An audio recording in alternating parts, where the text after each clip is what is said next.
গোঘাটের মায়েরা থেকে বোনেরা থেকে সবাই তৃণমূল কংগ্রেসকে ভোট বাক্সে ভোট দিয়ে ভোট ভরিয়ে দেবে। প্রচারে গেছি, এই ভোটে জেতার পরে আমি মানুষের কাছে বাড়ি বাড়ি যাব, তাদের খোঁজ নেব, কেমন আছেন, এই কাজটা হয়েছে তো কি আবার আপনাদের প্রয়োজন আছে, আমরা খোঁজ নেব, মানুষের কাছে যাব। এই পাঠশালায় যেত না, আজকে পাঠশালায় মানুষ আসছেন। ছোটোবেলায় তাদের স্কুলে অঙ্গনওয়াড়ি স্কুলে মায়েরা নিয়ে যাচ্ছে, মিড ডে মিল কেন্দ্র দিচ্ছে না কোনো কিছু। সরকার, রাজ্য সরকার মিড ডে মিলটাও চালাচ্ছে, মারধর তৃণমূল করে না। বিজেপি অভিযোগ করবেই তো, মারলে বলবে তৃণমূল মারছে, ওটা জনগণ মেরেছে। আমরা তো চাইছি যে মানুষ ভোট দিক, তাদের গণতান্ত্রিক এতে তারা ভোট দেবে, ভোট দিয়ে নিজের ভোট দিয়ে যাকে তার পছন্দর প্রার্থী যে মানুষ।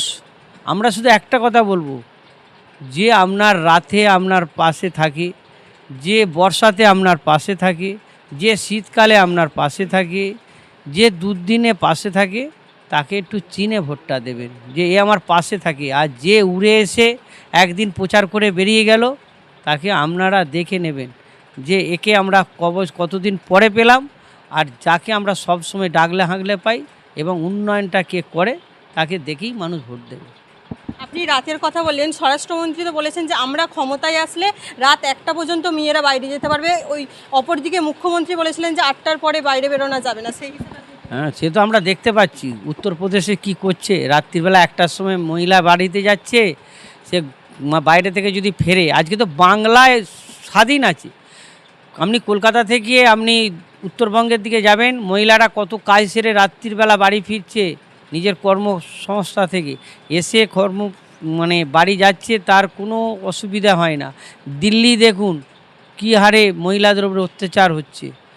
আজকে উত্তরপ্রদেশ দেখুন, এইগুলো বিজেপি শাসিত এলাকাগুলোই এইগুলো হচ্ছে, বাংলায় এইসব হয় না। আর স্বরাষ্ট্রমন্ত্রী তার নিজের জায়গায় ঠিক রাখতে পারে না, সে ওইসব কথা বলে তো লাভ নেই। ওর মতন করে ভোটের মতন করে এসে বলে গেল, কিন্তু বাংলা একমাত্র মহিলা মুখ্যমন্ত্রী, মহিলাদেরকে নিরাপত্তা মুখ্যমন্ত্রী একমাত্র দিতে পারে, তাছাড়া কেউ নেয়, দিতে পারবে না। আমার একেবারে শেষ প্রশ্ন, আমরা দেখলাম যে একেবারে মিতালি বাগকে যেভাবে একজন সাংসদকে তার উপরে হামলা করলো, কি বলবেন এই বিষয়ে? মিতালি বাগকে হামলা করেছে নিন্দনীয়, এবং হামলা করে মনে করেছে আমরা বিশাল একটা জায়গায় বোধহয় চলে এলাম। মানুষ মিতালি বাগের এই যে দৃশ্যটা দেখেছে, মানুষ আরও শক্তিশালীভাবে দাঁড়িয়ে গেল গোঘাটে, যে আমরা এই তৃণমূলকেই চাই। বিজেপি এলে এই মিতালি বাগের এমপিকেও ছাড় নেই, এ কাউকে ছাড়বে না, এটা মানুষ বুঝে নিয়েছে। জবাব ভোট বাক্সে 29 তারিখে কালকে আপনারা দেখতে পাবেন। গোঘাটের মায়েরা থেকে বোনেরা থেকে সবাই তৃণমূল কংগ্রেসকে ভোট বাক্সে ভোট দিয়ে ভোট ভরিয়ে দেবে। গোনা আর মাত্র কয়েক ঘন্টা বাকি, তারপরে 26শে বিধানসভা নির্বাচন। এই যে বাড়ি বাড়ি গিয়ে এতদিন প্রচার করলেন, কি মনে হচ্ছে? বাড়ি বাড়ি প্রচার করেছি, দল যেমন নির্দেশ দিয়েছিল, এবং মাননীয় মুখ্যমন্ত্রী 15 বছরের উন্নয়ন নিয়ে আমরা বাড়ি বাড়ি গেছি এবং মানুষকে বুঝিয়েছি, মানুষও বুঝেছে। 15 বছরের উন্নয়ন মানুষ এটা স্বীকারও করেছে, উন্নয়ন হয়েছে। এখনও উন্নয়ন আরও যাতে বাড়ে, আরও যাতে স্বাস্থ্যর দিকটা আরও যাতে ভালো থাকে। রাস্তাঘাট এখনও 2-1টা জায়গায় একটু আছে যেগুলো বন্যাতে নষ্ট হয়েছে, ভেঙে গেছে, সেইগুলো আমার পাড়ার সমাধানে কাজ চলছে। বিভিন্নভাবে মানুষের উচ্ছ্বাস বহু আছে যে আমাদের মাননীয় মুখ্যমন্ত্রী করেছে কাজ। আর বিগত 5 বছর যিনি বিধায়ক হলেন, মানুষের খোঁজ খবর নেননি, মানুষের পাশে থাকেননি। মানুষের বন্যাতে যে মানুষগুলো কি খেলো, কীভাবে রাস্তা দিয়ে বেরোলো, কি খেতে পেলো না, তারও খোঁজ নেননি। যা নিচ্ছেন মাননীয় মুখ্যমন্ত্রী নিচ্ছেন, খোঁজ নিয়েছেন, এসেছেন, এবং যেইটুকু সম্ভব মাননীয় মুখ্যমন্ত্রী তার তহবিল থেকে, এবং আমাদের টোটাল পঞ্চায়েতে যারা আমরা আছি তাদের তহবিল থেকে আমরা সহযোগিতা হাত বাড়িয়ে দিয়েছি। মানুষ খুব আনন্দিত। এতদিন যে প্রচারে বেরিয়েছেন, সাধারণ মানুষ কি দাবি রাখছে পার্থ হাজারির কাছ থেকে? সাধারণ মানুষের দাবি, যেরকম আমার 76 সালের যে রাস্তাটা আছে, এই রাস্তাটাকে নতুন করে একটু চবড়া সাইডটা বাড়িয়ে দিয়ে যাতে ভালো হয় এবং বাস চলে। আমাদের এখনও মানুষের কাছে যেইটুকুন আমরা পৌঁছাতে পেরেছি, আমাদের মানুষ একটাই কথাই বারবার বলছে যে সব ঠিক আছে। আমাদের মুখ্যমন্ত্রী আবার পুনরায় চতুর্থবারের মুখ্যমন্ত্রী হবে। আমাদের যে বাঁশের ব্রিজটা 17 সালের দিকে যে আছে ওইটাকে একটু যদি পাকার করে দেওয়া যায় আমাদের আরও ভালো হবে। আমরা বেরোতে পারছি না, বন্যার সময় আমরা একটা জায়গায় সীমাবদ্ধ থাকি, সেইটা যেন ঠিকঠাক করে দেওয়া হয়।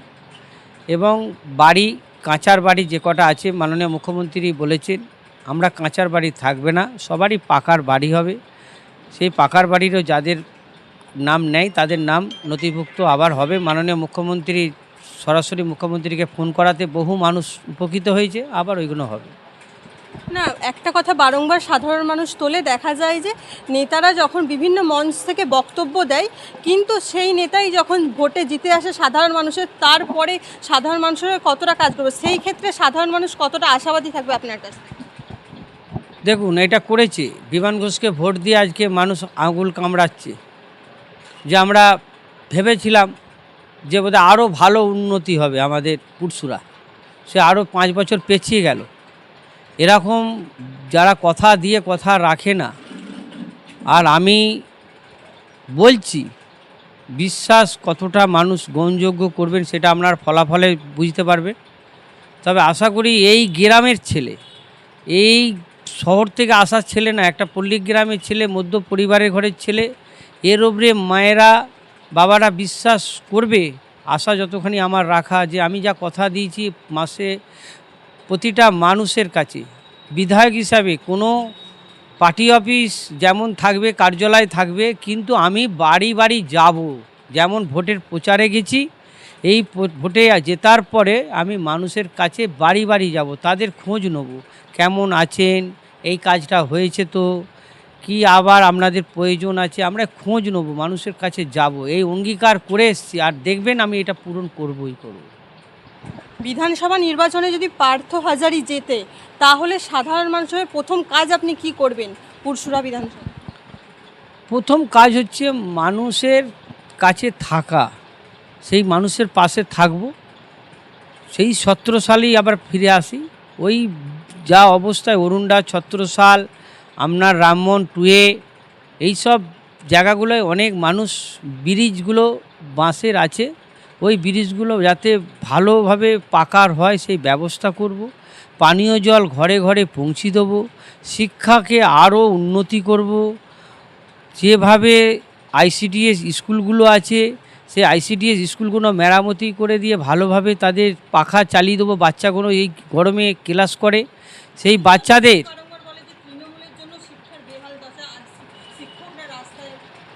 এটা দেখুন, শিক্ষা তো মাননীয় মুখ্যমন্ত্রী এত উজ্জ্বল করেছে। আগে আমরা শিক্ষা দেখেছিলাম পাঠশালায় যেত না, আজকে পাঠশালায় মানুষ আসছেন। ছোটোবেলায় তাদের স্কুলে, অঙ্গনওয়াড়ি স্কুলে মায়েরা নিয়ে যাচ্ছে, মিড ডে মিল কেন্দ্র দিচ্ছে না কোনো কিছু, সরকার, রাজ্য সরকার মিড ডে মিলটাও চালাচ্ছে। এবং আমি এসে আগে ওই বাচ্চাদের যাতে গরমে কিভাবে ওই আইসিডিএস স্কুলগুলোয় পাখা লাগাবো, তাদের আমি থাকার ছাদ মানে ওপরে যে তিরপল আছে কোনো আইসিডিএসে, কোনো আইসিডিএসে অ্যাডভেস্টার ভেঙে গেছে সেইটা আমি ঠিক করব, জল করব, স্বাস্থ্য করব, রাস্তাঘাট করব। আমার এইগুলো কথা, এইগুলো আমি করবই আগে। 23 তারিখ প্রথম দফার ভোট হলো, আর প্রত্যেকবারের মতো দেখা গেল যে মুর্শিদাবাদ, নওদা একেবারে উত্তপ্ত, সেখানে মারপিট, একেবারে বিজেপির প্রার্থীকে মারল তৃণমূলের লোকেরাই অভিযোগ তুলছেন। সেই হিসাবে গতকাল আপনাদের যেই ভোট আছে সেই হিসাবে আপনাদের কতটা তোড়জোড় হয়েছে এখানে, কি গণ্ডগোল, যে হাই ভোল্টেজ এলাকা পুরসুরা, সেই হিসাবে কতটা আপনাদের? দেখুন, মারধর তৃণমূল করে না, বিজেপি অভিযোগ করবেই তো, মারলে বলবে তৃণমূল মারছে, ওটা জনগণ মেরেছে। জনগণ এসআইআর নিয়ে জনগণকে যেভাবে খেপিয়েছে সেটা বিজেপির বিধায়ক সেইখান দিয়ে যাচ্ছে, তারপরও তাই উস্কানিমূলক কথাবার্তারা বলছে। জনগণ খেপে যে জিনিসটা করেছে ওটা জনগণ করেছে, তৃণমূল এখানে যুক্ত নয়। এটা তৃণমূলকে রটানো হচ্ছে, তৃণমূল এখানে করেছে। তৃণমূল ওইসব কাজে অত টাইম নেই, তৃণমূল করতেও যাবে না। গতকালের তারা আমরা প্রস্তুত নিয়েছি এবং আমরা সমস্ত অঞ্চলে বুথে বুথে সমস্ত আমার এজেন্ট বসবে, আমাদের সমস্ত কর্মী ভাইয়েরা 200 মিটার দূরে থাকবে।